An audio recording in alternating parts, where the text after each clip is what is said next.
அஸ்ஸலாமு அலைக்கும் வரஹ்மத்துல்லாஹி வபரகாத்துஹு. அல்ஹம்துலில்லாஹ் வஸல்லல்லாஹு வஸல்லம அலா ரசூலில்லாஹ் வ அலா ஆலிஹி வ ஸஹ்பிஹி அஜ்மஈன். அம்மா பஅத். அன்பான சகோதர சகோதரிகளே, பெரியோர்களே, அல்லாஹுவின் அருளால் இரவு தொழுகையினுடைய மத்தியில் அல்லாஹுவினுடைய மார்க்கத்தை, வரலாற்று நாயகர்களினுடைய அழகிய பக்கங்களை தொடர்ச்சியாக நாம் பார்த்து வருகிறோம். அல்லாஹ் ரப்புல் ஆலமீனுடைய தூதரினுடைய மனைவிமார்களில் மிக வித்தியாசமான ஒரு மனைவி ஸைனப் பின்த் ஜஹஷ் ரலியல்லாஹு அன்ஹா. அல்லாஹுவின் தூதர் ஸல்லல்லாஹு அலைஹி வஸல்லம் அவர்களினுடைய சொந்த மாமி மகன் தான் இவர்கள். நேரடியாக இந்த ஸைனப் ரலியல்லாஹு அன்ஹா அவர்களினுடைய தாயும் அல்லாஹுவின் தூதரினுடைய சகோதரர்கள், அல்லாஹுவின் தூதரினுடைய தந்தையும் உடன் பிறந்தவர்கள். அந்த அடிப்படையில் நேரடியாக அல்லாஹுவின் தூதர் ஸல்லல்லாஹு அலைஹி வஸல்லம் அவர்களினுடைய சொந்த மாமியினுடைய மகள் தான் இந்த ஸைனப் ரலியல்லாஹு அன்ஹா அவர்கள். பல நேரங்களில் நம்முடைய அன்னை ஸைனப் ரலியல்லாஹு அன்ஹா அவர்கள் சொல்வார்கள், உங்களை எல்லாம் பிற மனைவிமார்களை பார்த்து உங்களை எல்லாம் அல்லாஹுவின் தூதருக்கு மனைவியாக தேர்வு செய்தது ஒன்று உங்களினுடைய பெற்றோராக இருக்கும், அல்லது நீங்களாக கூட இருப்பீர்கள், அல்லது அல்லாஹுவின் தூதராக இருக்கும். கதீஜா ரலியல்லாஹு அன்ஹா அவர்கள் அல்லாஹுவின் தூதரை மணமுடிக்க வேண்டும் என்று விரும்பினார்கள். அல்லாஹுவின் தூதர் ஸல்லல்லாஹு அலைஹி வஸல்லம் அவர்கள் உம்மு சலமாவை மணமுடிக்க வேண்டும் என்று விரும்பினார்கள். உமர் ரலியல்லாஹு அன்ஹு அவர்கள் தன்னுடைய மகள் ஹப்ஸாவை அல்லாஹுவின் தூதருக்கு மணமுடித்து கொடுக்க வேண்டும் என்று விரும்பினார்கள். இப்போ ஏதோ ஒரு விதத்தில் ஒன்று உங்களினுடைய பெற்றோர்கள் அல்லாஹுவின் தூதரை உங்களுக்கு மணாளனாக மணமகனாக தேர்வு செய்திருக்க வேண்டும், அல்லது நீங்கள் தேர்வு செய்திருக்க வேண்டும், அல்லது அல்லாஹுவின் தூதர் உங்களை தேர்வு செய்திருக்க வேண்டும். ஆனால் மனைவிமார்களிலேயே நான் மிக வித்தியாசமானவள். அல்லாஹுவின் தூதருக்கு என்னை மனைவியாக தேர்வு செய்தது நான் அல்ல, என்னுடைய உறவுகள் அல்ல, அல்லாஹுவின் தூதரும் கூட அல்ல, அர்ஷிலே இருக்கக்கூடிய அல்லாஹ் என்னை என்ன செய்தான் என்று சொன்னால் அல்லாஹுவின் தூதரினுடைய மனைவியாக என்னை தேர்வு செய்தான். 33வது அத்தியாயத்தில் அல்லாஹ் பேசும் பொழுது ஃபலம்மா கவா ஸைது மின்ஹா வதரன் ஸவ்வஜ்னாகஹா லிகைலா யகூன அலல் முஃமினீன ஹரஜுன், குர்ஆனினுடைய வார்த்தை. ஸைது, இந்த ஸைனப் பின்த் ஜஹஷ் அவர்களை ஸைது இப்னு ஹாரிஸா என்று சொல்லக்கூடிய நபித்தோழர் தான் மணமுடித்திருந்தார்கள். அவர்கள் திருமணமான நாடிலிருந்து இருவருக்கும் நல்ல உடன்பாடே இல்லை. அவர்களினுடைய உள்ள ரீதியாக, குடும்ப வாழ்க்கை ரீதியாக ரெண்டு பேருக்குமே மகிழ்ச்சி இல்லை. ரெண்டு பேருமே எப்பொழுதுமே முறைத்து கொண்டு, சண்டையிட்டு கொண்டு, திருப்தி இல்லாத ஒரு வாழ்க்கை வாழ்ந்து வந்தார்கள். அல்லாஹ் ரப்புல் ஆலமீன் இந்த வாழ்க்கையை முடிவுக்கு கொண்டு வர விரும்பினார். ஆனால் அந்த ரெண்டு பேருமே முடிவுக்கு வரணும்னு நினைச்சாங்க. ஆனால் அவர்களுக்கு ஒரு பெரிய தடையாக இருந்தது. அல்லாஹுவின் தூதர் இந்த இருவரையும் மணமுடித்து வைத்தார்கள். ஸைது இப்னு ஹாரிஸாவையும் ஸைனப் தன்னுடைய மாமி மகளை அல்லாஹுவின் தூதர் மணமுடித்து வைத்தார்கள். அதனால் அந்த ஸைது ரலியல்லாஹு அன்ஹு நம்ம எப்படி தலாக் சொல்வது? அல்லாஹுவின் தூதர் அல்லவா நமக்காக வேண்டி பேசி நபி வழியாக இருந்து நபியினுடைய ஆதரவோடி அரவணைப்போடி நடந்த திருமணம் அந்த திருமணம். ஆதலால் பெரிய அளவிற்கு ரெண்டு பேருக்குமே மன உளைச்சல். ஸைனப் பிரியலாம் என்று நினைத்தால் ஸைனபிற்கும் மன உளைச்சல். காரணம், அல்லாஹுவின் தூதர் முன்னின்று நடத்திய திருமணம். ஸைது இப்னு ஹாரிஸாவாவது தலாக் சொல்லலாம் நம்முடைய மனைவியை என்று நினைத்தால் அதற்கும் உடன்பிடவில்லை. காரணம், அல்லாஹுவின் தூதர் ஸைதுக்காகத்தான் பெண் கேட்டார்கள் ஸைனபை. ஒரு கட்டத்தில் அல்லாஹ் ரப்புல் ஆலமீன் இந்த இருவருமே பிரிய வேண்டும் என்று நினைக்கிறார்கள்.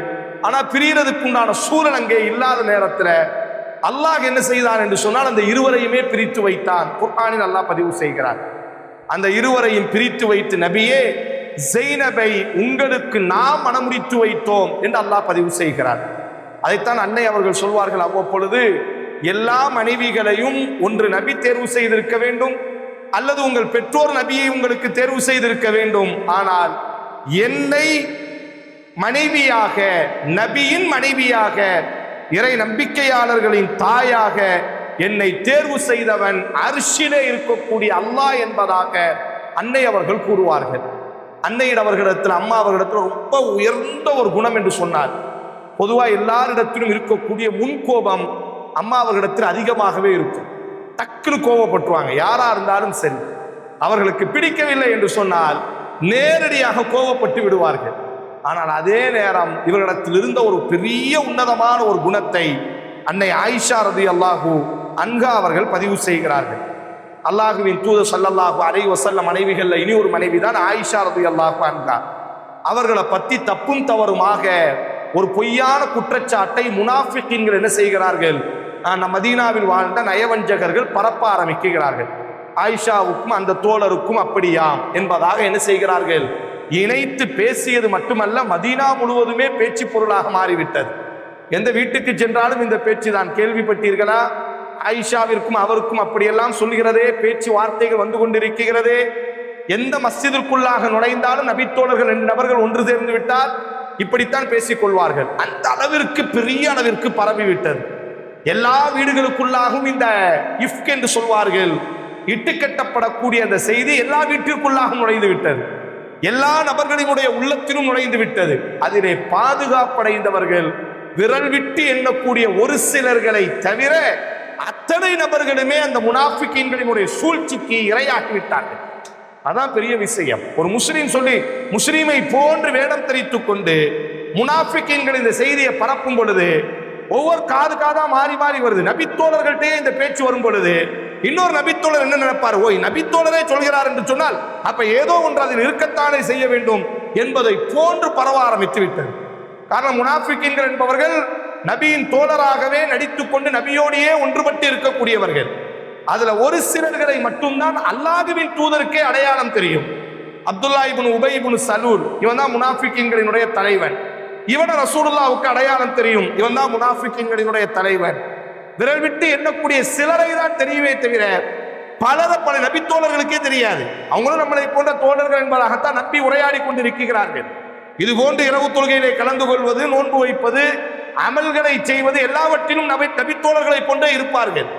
அதனால யார் நல்லவன் கெட்டவன் என்ற பாகுபாடு இல்லாமல் இந்த செய்தி பரவ ஆரம்பித்தவுடன் எல்லா தரப்பு மக்களிடத்திலும் இந்த செய்தி உலாவர ஆரம்பித்து விட்டது. ரசூல் ஸல்லல்லாஹு அலைஹி வஸல்லம் அவர்கள் மன அழுத்தத்திற்கு உட்படுத்தப்படுகிறார். மிம்பர்ல நின்று கொண்டு அழுகிறார்கள். என் குடும்பத்தை பற்றி இப்படியெல்லாம் பேசுகிறார்களாமே, நான் என்ன செய்வது? காரணம், வஹையும் நின்று விட்டது. 40 நாட்கள் வஹை வரவில்லை. அல்லாஹ்வின் தூதரால் என்ன முடிவெடுக்க வேண்டும் என்றே தெரியவில்லை. ஆயிஷா ரலியல்லாஹு அன்ஹா, அபூபக்கர் சித்தீக் ரலியல்லாஹு அன்ஹு, ரசூலுல்லாஹ்வுடைய நேசத்திற்குரிய குடும்பத்துக்காரர்கள். ஆனால் எதை நம்புவது? ரசூலே ஒரு இடத்திலே லேசான ஒரு தடுமாற்றம். ஆயிஷா ரலியல்லாஹுடைய விவகாரத்தில் ஒரு சின்ன தடுமாற்றம். என்ன நடந்தது? முடிவெடுக்கவே முடியவில்லை.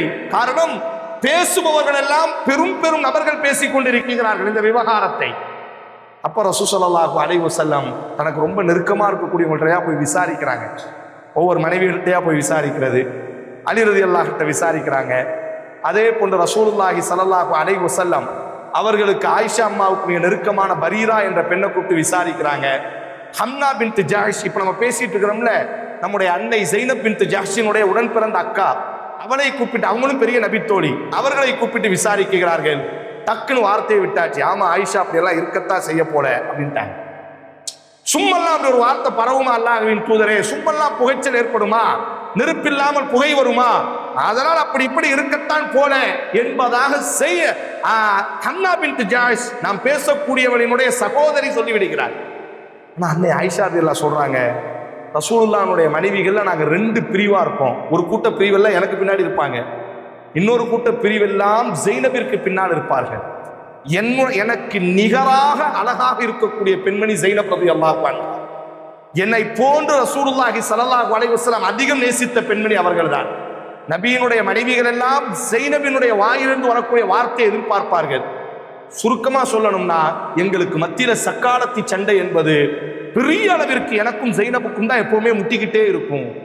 குர்ஆன்ல கூட ஒரு அழகான ஒரு வரலாறு வரும் பாருங்க. நபி ஸல்லல்லாஹு அலைஹி வஸல்லம் ஒவ்வொரு நாளும் ஒவ்வொரு மனைவியினுடைய வீட்டுக்கு போவாங்க. இது ஸைனப் ரலியல்லாஹுடைய வீட்டுக்கு வரும்பொழுது ஸைனப் ரலியல்லாஹுடைய உடன் பிறந்தவர்கள் சகோதரர்கள் ஸைனபுக்காக ஒரு உயர்ந்த ரக தேனை என்ன செய்தார்களே ஆனால் அன்பளிப்பு கொடுத்திருந்தார்கள். ரசூலுல்லாஹ்வுக்கு இயற்கையிலேயே தேன் பிடிக்கும். இந்த ஸைனப் ரலியல்லாஹுடைய வீட்டுக்கு வரும்பொழுது ஸைனப் ரலியல்லாஹு என்ன செய்வாங்க, தேன் கலந்த உணவை கொடுப்பார்கள். ரசூலுல்லாஹ்க்கு அந்த உணவுல ரொம்ப விருப்பம். அதனால ஸைனப் கூட கொஞ்சம் அதிகமாகவே நேரம் செலவு செய்வார்கள். ஏனைய மனைவிகளுக்கெல்லாம் இது பிடிக்கவே இல்லை. என்ன ஸைனபோடி மட்டும் ரசூலுல்லாஹ் ரொம்ப நேரம் செலவு பண்றாரு, ஜைனபினுடைய வீட்டுக்கு மட்டும் பிரத்யோகமா போய் ஸ்வீட் சாப்பிட்றாங்க, இனிப்பு சாப்பிட்றாங்க. அப்படின்ன உடனே ஒரு கட்டத்துல எல்லா மனைவி ஒரு முடிவு எடுக்கிறாங்க, நம்ம வீட்டுக்கு ரசூலுல்லாஹ் வரும் பொழுது மூக்க பொத்தி கொள்ள வேண்டும். என்ன உங்க வாயில இருந்து ஒரு மாதிரியான வாரம் வருது, ஏதாச்சும் சாப்பிட்டீங்களா, நீ கெட்டு போன உணவு என்னும் சாப்பிட்டீங்களா அப்படின்னு ஆயிஷா அம்மா தான் இதுக்கு திட்டமிடவும் நான் சொல்லிடுவேன். அதே மாதிரி மற்ற உம்மு சுலைம் சொல்லணும், அதே மாதிரி எல்லாரும் என்ன செய்யணும், உம்மு சலமா சொல்லணும், அதே மாதிரி என்ன செய்யணும், எல்லாருமே என்ன செய்யணும் அப்படின்னு சொன்னா சொல்லணும். அப்படின்ன உடனே அதே கொண்டு ஜைனபினுடைய வீட்டை விட்டு ரசூலுல்லாஹ் உணவருந்தி விட்டு வரும் பொழுது எல்லா மனைவியும் ஆயிஷா அம்மா மூக்க பொத்திடுவாங்க. என்ன ஒரு மாதிரியான வாரம் வருது அவங்க வாயில இருந்து, எப்பவும் அப்படியெல்லாம் வராத, என்ன சாப்பிட்டீங்க? ரசூலுல்லாஹ் வெகுளியா சொல்ல, ஜைனப் வீட்டில் எப்பவும் சாப்பிடக்கூடிய தேனை தானே நான் சாப்பிட்டேன். சரி பார்த்துக்கிடுங்க. அடுத்த மனைவி வீட்டுக்கு போவாங்க, அந்த அம்மாவும் அதே மாதிரி சொல்வது. எல்லாரும் இதை சொன்ன உடனே ரசூலுல்லாஹ்வால தாங்க முடியாது. காரணம் நறுமணத்தை விரும்பக்கூடியவர். வார்த்தையை சொன்னோன்னே வல்லாஹி அல்லாஹ் மீது சத்தியமா இனி நான் தேனையே சாப்பிட மாட்டேன்ப்பா அப்படி சத்தியம் செய்து விடுவார்கள். உன்னதான் அல்லாஹ் ரப்புல் ஆலமீன் குர்ஆன்ல ஒரு வஹி அறிவிப்பான். யா அய்யுஹன் நபி 28வது ஜுஸுவினுடைய அழகானது ஒரு அத்தியாயம், கடைசி அத்தியாயம் தஹரீம் என்று சொல்லப்படும். அதுக்கு பேரே தஹரீம் என்றுதான் அதனுடைய அர்த்தம். யா அய்யுஹன் நபி, ஓ நபியே, லிம துஹர்ரிமு மா அஹல்லல்லாஹு லக், அல்லாஹ் ஹலாலாக்கியதை ஸைனப் விரும்பி உங்களுக்காக தந்ததை எப்படி நீங்கள் ஹராமாக்க முடியும்? தப்தகி மரதாத் அஸ்வாதி, ஏனைய மனைவிகளின் பொருத்தத்தை பெறுவதற்காக ஸைனபினுடைய உணவை நீங்கள் ஹராமாக்க முடியுமா என்று அல்லாஹ் ரப்புல் ஆலமீன் நபியை கண்டித்து அல்லாஹ் வசனத்தை இறக்குவான். அந்த அளவுக்கு ரசூலுல்லாஹ் ஸைனபோடு நெருக்கமா இருப்பாங்க. அப்போ அம்மா ஆயிஷா ரலியல்லாஹு சொல்றாங்க, எனக்கு எப்பொழுதுமே சக்காலத்தி சண்டைக்காக முன்னின்று வருபவள் ஸைனபு தான். 2 பேருக்கு எப்பவுமே முட்டிக்கிட்டு தான் இருக்கும். அப்ப என் மேல இட்டு கட்டக்கூடிய அந்த நாள்ல நபி ஸல்லல்லாஹு அலைஹி வஸல்லம் ஸைனப்ட்ட போய் விசாரிக்கிறாங்க. ஸைனப், கேள்விப்பட்டீங்களா இப்படி ஹீன ஸஅலஹா அன்-நபி ஸல்லல்லாஹு அலைஹி வஸல்லம், அல்லாஹ்வின் தூதர் ஸைனப்ட்ட போய் கேட்டாங்க, ஸைனப் உங்களுக்கு தெரியும் ஆயிஷாவை பத்தி, நீங்க தான் அவளை ரொம்ப உணர்ந்தவள் புரிந்தவளும் கூட, ஆயிஷாவை பத்தி இப்படியெல்லாம் வெளியில தப்பும் தவறுமா பேசுறாங்களே, உங்களினுடைய அபிப்பிராயம் என்ன, உங்க கருத்து என்ன, அவ நல்லவளா கெட்டவளா? சுருக்கமா சொல்லணும்னா இந்த வார்த்தையை கேட்கிறாங்க. கேட்டதுதான் தாமதம். அன்னை ஸைனப் ரலியல்லாஹு காதை பொத்தி கொண்டார்கள். இஹ்மி வஸ்ஸம்இ வபஸரி, யா ரசூலல்லாஹ், அல்லாஹ்வின் தூதரே, எனக்கும் அவளுக்கும் 1000 பிரச்சனைகள் இருக்கு, எனக்கும் அவளுக்கும் 1000 சக்காலத்தி என்ற உறவு ரீதியாக சண்டை இருக்கட்டும், சச்சரவு இருக்கட்டும். இஹ்மி ஸம்இ வபஸரி, என் கண்ணையும் காதையும் நான் பொத்திக் கொள்கிறேன். வல்லாஹி மா அலிம்து இல்லா கைரா, உலகத்துல ஆயிஷாவன் நல்லவள் அதை தவிர எனக்கு வேற ஒண்ணுமே தெரியாது. மிகச்சிறந்த பெண்மணி, அசமஹல்லா, அல்லாஹ் அது போன்ற பாவத்திலிருந்து அவளை பாதுகாத்திருக்கிறான் என்று அன்னை ஸைனப் ரலியல்லாஹு அன்ஹா அம்மா ஆயிஷா ரலியல்லாஹு விம்பி விம்பி அழுதி சொல்வார்கள்.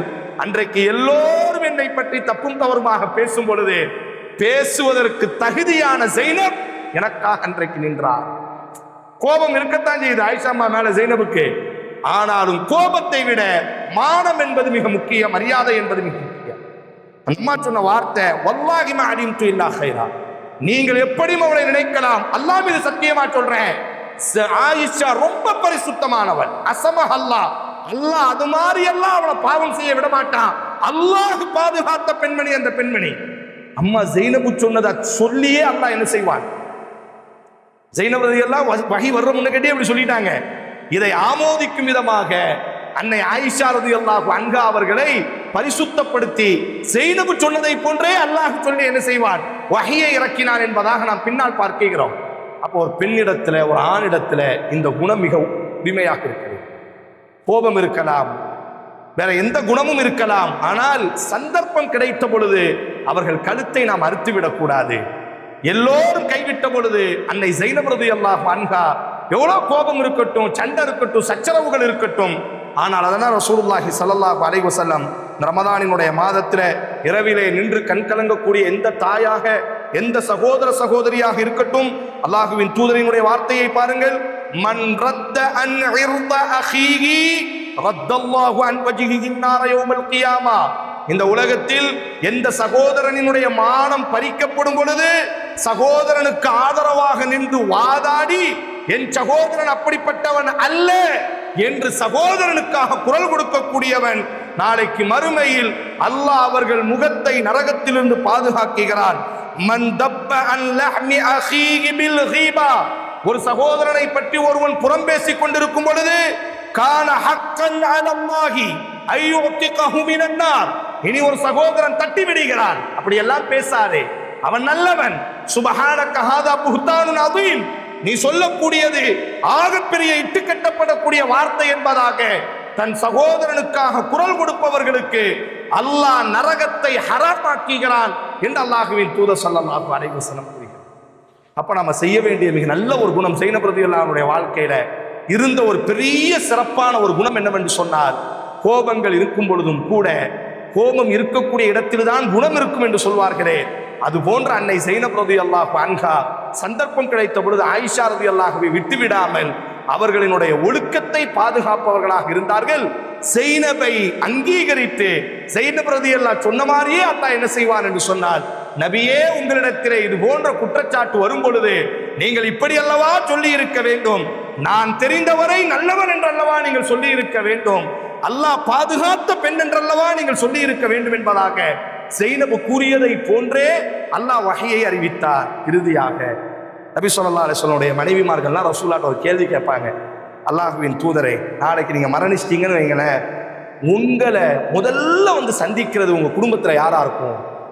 உங்க மனைவிகள்லயே ரசூலுல்லாஹ் மரணிக்கும் பொழுது 9 மனைவிகள் இருந்தார்கள்.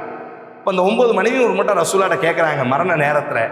காரணம், இந்த ஸைனப் ரலியல்லாஹு இருக்கிறாங்களே, கொடுத்து சிவந்த கரம்னு சொல்லுவாங்கல்ல, கொடுத்துக்கிட்டே இருப்பாங்க, எதையுமே சேமிக்க மாட்டார்கள். ஸைனப் ரலியல்லாஹு இருந்த ஒரு உயர்ந்த குணம், அந்த குணம் அல்லாஹ்வின் தூதரே மெச்சுவார்கள். இப்படியும் ஒரு பெண்ணா, என்ன கொடுத்தாலும் ஏழைக்கு கொடுத்து விடுவார்கள். அதனாலதான் அரபியிலே இப்படி ஒரு கவிதை படிப்பார்கள், என் அன்பு அன்னை ஸைனபே, உங்கள் கைப்பட்ட அன்னம் ஒரு முறையேனும் என் கையில் விழட்டுமே, எங்கள் வயிறுகள் நிரம்பட்டும் என்பதாக சொல்வார்கள் அரேபியர்கள். அதாவது இந்த தான பிரபுவை புகழ்வதற்காக கவிதைகளை தமிழிலே வடித்து வைத்திருப்போம் அல்லவா, இன்று வரை உதவி செய்யக்கூடியவர்களை புகழ்வதற்கு ஸைனபை தான் முன்னிலைப்படுத்துவார்கள். எங்கள் அன்பு அன்னை ஸைனபே, உங்கள் கைப்பட்ட அன்னம் கொஞ்சமேனும் எங்கள் கையிலே படட்டுமே, காரணம் நீங்க கொடுத்துட்டே இருந்தீங்க, எங்களுக்கு கொஞ்சம் கொடுக்கலாமே, எங்கள் வயிறுகள் நிரம்பட்டுமே என்று சொல்வார்களாம் அரேபியர்கள். இப்போ அன்னை ஸைனப் ரலியல்லாஹு பற்றி வரக்கூடிய ஒரு அழகான செய்தியை பாருங்க.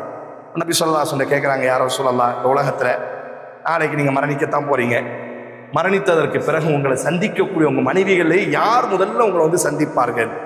ரசூல் ஸல்லல்லாஹு அலைஹி வஸல்லம் அஸ்ராகுன்ன லுஹூகம் பிஹி அதூலுகுன்ன, உங்களில் யாரினுடைய கை ரொம்ப நீளமாக இருக்கோ அவ தான் என்ன செய்கிறா, நாளைக்கு மறுமையில, நாளைக்கு மிக விரைவாக அவ தான் முதல்ல வந்து என்ன செய்வாள், மரணத்தை தழுவி என்னை சந்திப்பாள் என்பதாக அல்லாஹ்வின் தூதர் சொல்வார்கள்.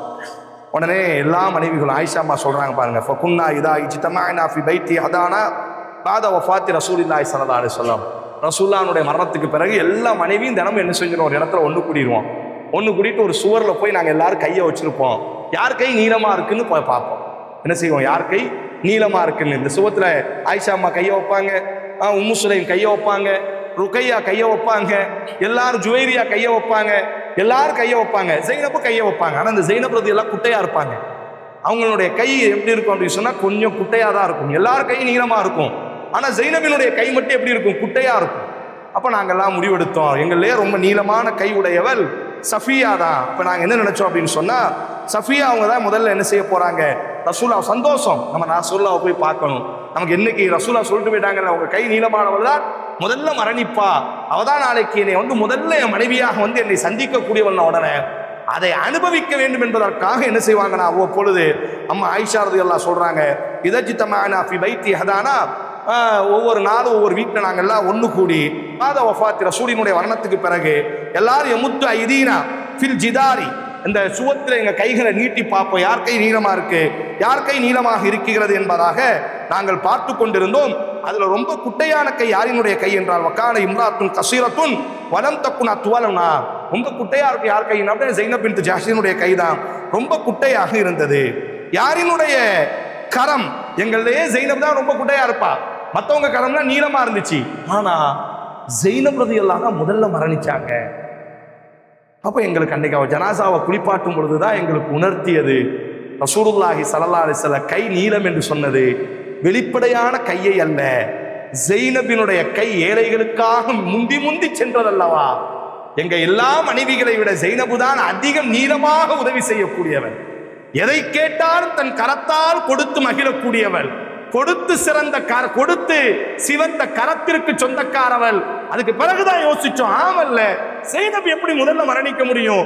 ஓ, ரசூலுல்லாஹ் கரம் நீண்டது என்று சொன்னது இயற்கையான கையை அல்ல, அவளினுடைய குணத்தை, அவள் செய்யக்கூடிய தான தர்மத்தை என்பதை நாங்கள் பின்னாட்களில் உணர்ந்து கொண்டோம் என்பதாக எங்கள் கூட்டத்திலேயே ரசூலை முதலிலே சந்தித்தது ஸைனப் பின்த் ஜஹ்ஷ் ரலியல்லாஹு அன்ஹா என்பதாக இந்த செய்தியை நாம் பார்க்கிறோமே. ஆனால் அன்பான உறவுகளே, இன்றைக்கு நாம் தெரிந்து கொண்ட ஒன்றே ஒன்று என்னவென்றால், எவ்வளவு கோபங்கள் பொறாமைகள் இருக்கட்டும், ஆனால் யாரையும் நாம் என்ன செய்து விடக்கூடாது, விட்டு கொடுத்து விடக்கூடாது.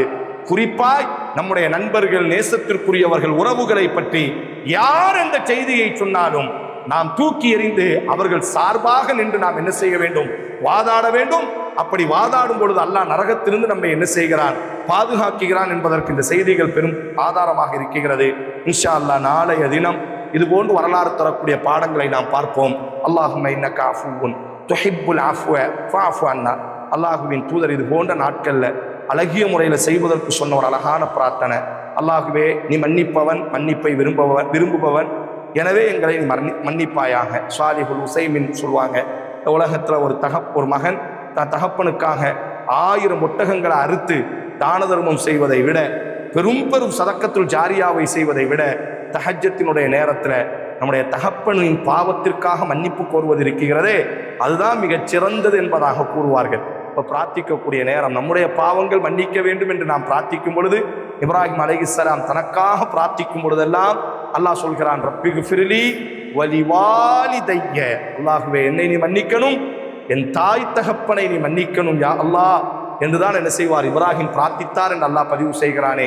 அப்ப பிரார்த்தனையில் நம்முடைய பாவத்திற்காக நாம் மன்னிப்பு கோருவதை போன்று நம்மை சுமந்த நம்முடைய பெற்றோர்களினுடைய பாவ மன்னிப்புக்காக நாம் என்ன செய்ய வேண்டும், அதிகமாக பிரார்த்தனை செய்யுங்கள். வாஹிர் தாவானா அல்ஹம்துலில்லாஹி ரப்பில் ஆலமீன்.